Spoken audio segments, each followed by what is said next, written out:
Welcome to the Father Time series channel. If you are new here, we provide tips and tricks to navigate through fatherhood. Please make sure you subscribe to the channel and turn on notifications so you don't miss out on any new updates from us. Here are the 5 things you should know before having a son. Number 1, circumcision rates are dropping. Choosing whether or not to have your son circumcised will be one of your first medical decisions. For religious or cosmetic reasons, the foreskin, or glands, may be surgically removed. Approximately 75% of males are still circumcised, despite decreasing circumcision rates. When choosing whether or not to have your son circumcised, you need to weigh the pros and cons. On one hand, circumcision can protect against urinary tract infections and penile cancer. On the other hand, it may result in complications like excessive bleeding, skin tags and infection. To help you choose what is best for your family, speak through your options with a pediatrician, your wife, or conduct some research. Number 2, baby boys talk a little later, and that's fine. Girls are generally more advanced than boys when it comes to language learning. Girls talk earlier, have greater preschool vocabularies, and use more complex sentence patterns than males, indicating that they pick up linguistic abilities easily. However, this typical developmental difference may cause you to worry a lot about your son's cognitive abilities.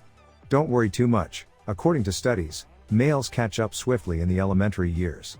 Males tend to lag behind in the early years, but then leap ahead when the brain development stabilizes.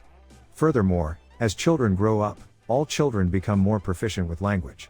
So, relax. Your child is just fine. Number 3, everything is a weapon. Many young males seem to be born with a natural affinity for weapons of war, including knives, clubs, archery, and firearms. Even if you live in the calmest house in the neighborhood, he will still bite his toast into the shape of a gun and use it to shoot his brother, or he will start whacking everything with the biggest stick he can find on the playground. And it begins before you even understand that they are familiar with guns. Do not be concerned, this does not reflect poorly on you as a father, and it will pass. Number 4, boys are busier. In general, boys are more physically active than girls. Whether they are falling first, standing first, walking first, crawling first, or running first, boys are more likely to keep moving after they start. While boys may be more active in general, there is nothing to indicate that boys are more likely to be active at this age.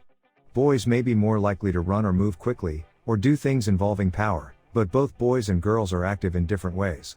Boys may lag behind girls in speech and language development by a month or 2 because of this increased emphasis on mobility, but don't worry, boys usually catch up to girls by the age of 3. Number 5, baby boys are less empathetic.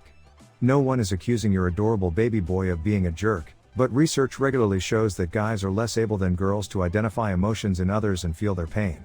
These inequalities emerge early on and only grow more pronounced as children age. The good news? The difference in babies is small, and you may teach your kid to be more sensitive to others by demonstrating empathy for him. It is essential that you make your kid understand that how he behaves towards others is equally important, and he should be empathetic to others. Practice empathy by doing your own stuffs and teach your kid that how you behave with others should be same. It will be a good practice as it will develop your kid's sensitivity towards others. There you have it, guys, on the 5 things you should know before having a son. If you like this video, like, comment, share and subscribe please, as this helps grow the channel.